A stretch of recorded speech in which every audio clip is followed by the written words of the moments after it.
When is an $11 billion fine no big deal? When you're JPMorgan. Investor Beat starts now.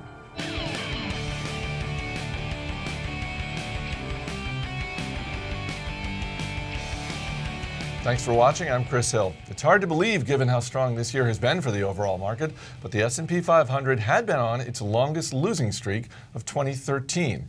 The 5-day streak ended today. Joining me in studio today, Matt Koppenheffer and David Hanson. Guys, our top story, JPMorgan CEO Jamie Dimon met with Attorney General Eric Holder today. The topic of conversation, a possible settlement to end criminal and civil charges against the bank. The price tag? Upwards of $11 billion. That is more than a quarter's worth of earnings, and yet the market shrugged. Well, this is not unexpected. The market has been looking for this. They're looking for JPMorgan to move beyond. This is all crisis era settlements. We've seen this at Bank of America. We've seen this at other banks. So they knew this was coming, and JPMorgan actually has a lot of legal reserves, billions of dollars of legal reserves already set aside. So that full $11 billion, you're not going to see that come out of the bottom line. It'll be something smaller. Are we now at the other end of the spectrum of where we were in 2008 to 2009, where the banks were just incredibly scary for a lot of investors? Now it seems like they're practically bulletproof. We're certainly far away from where we were in 2008, 2009. I don't think we're fully to the point where everyone's rushing out to go buy Bank of America stock, JPMorgan stock. But I think people are starting to get a little bit more comfortable with the banks, with the business, and that's why you see $11 billion potential fine, and the stock still moves up. When you look at shares of JPMorgan, does it look fairly valued to you? Does it start to get a little pricey? Is there another big bank you like better? No, actually, JPMorgan, particularly among the biggest banks, is one of my favorites. I think that it's not just, when you say it's a bank, it's not just a bank, one big thing. It's a collection of very good businesses. They've got a great credit card business. There's a great investment bank in there.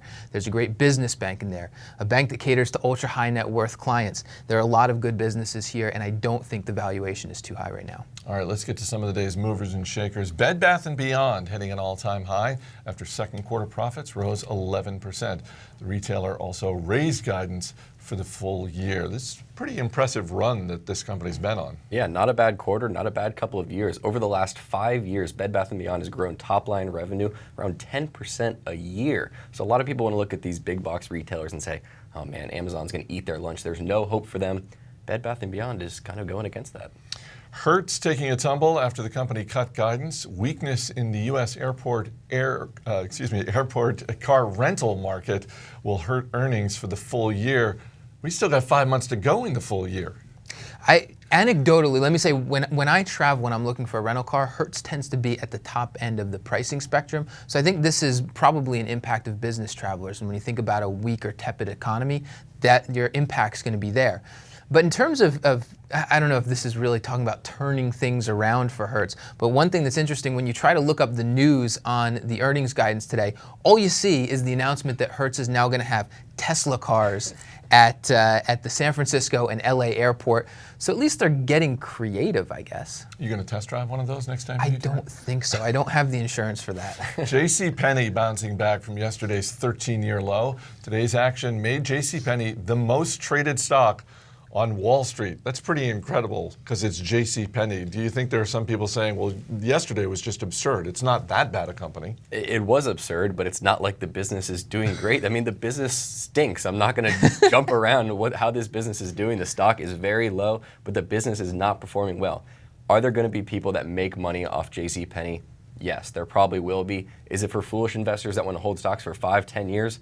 No, it's not. You're not going to be one of those investors. Not going to be me. And finally, KiOR, a renewable fuels company based in Texas, up huge today after getting a $50 million commitment to double production capacity. That's a good day because it's been a pretty terrible last 12 months for this stock. Yeah, so we're talking about commercial scale cellulosic ethanol here. Don't ask me to say that a few times in a row. What I really like about this story, I'm not going to invest in KiOR.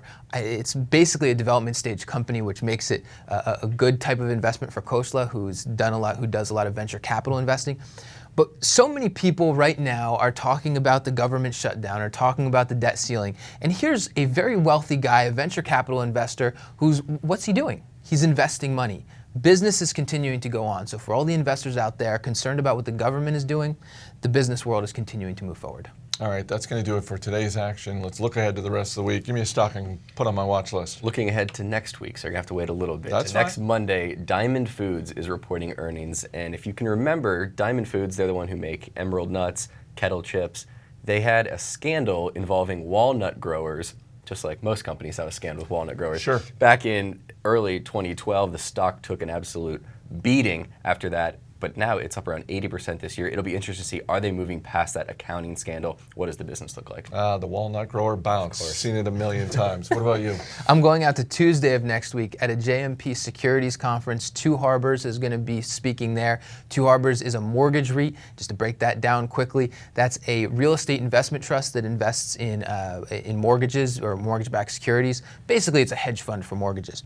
They're going to be presenting at the conference. We've seen a lot of changes in the interest rate environment over the past couple of quarters, and I'll be interested to see what they have to say about how it's affecting their business. Yeah, mortgage-backed securities. What could possibly go wrong? Exactly. All right, for Matt Koppenheffer and David Hanson, I'm Chris Hill. Thanks for watching. We'll see you tomorrow.